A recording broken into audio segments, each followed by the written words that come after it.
ഇപ്പോൾ രാമക്ഷേത്രത്തിൻ്റെ ഒരു live telecast കാണായിരുന്നു. ആ ലൈവ് ടെലികാസ്റ്റിൻ്റെ പുറകിൽ ആ മീഡിയ ഹൗസ് കൊടുത്തിട്ടുള്ളൊരു ബാക്ക്ഗ്രൗണ്ട് മ്യൂസിക് ഉണ്ട് ഈ ഹോൾ പ്രോസസ്സിന്.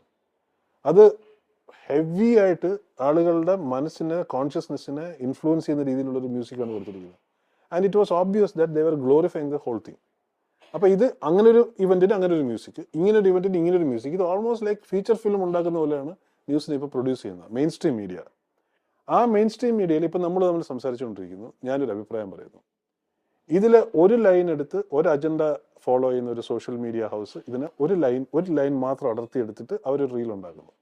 ഇതിൻ്റെ second half of the line ഇതിന് നേരെ ഓപ്പോസിറ്റ് ആയിട്ടാണ് പറഞ്ഞതെങ്കിൽ ആ ലൈൻ അടർത്തിയെടുത്ത് വേറൊരു അജണ്ട ഡ്രൈവ് ചെയ്യുന്ന വേറൊരു മീഡിയ ഹൗസ് ഇതിനെ അവരുടെ ഒരു റീലാക്കുന്നു. ഈ രണ്ട് റീലും അവരുടെ ടാർഗറ്റ് ഓഡിയൻസിലും ക്ലയൻറ്റിലും എത്തുന്നു. ഇത് രണ്ടും ഓടുന്നു. പക്ഷെ സത്യം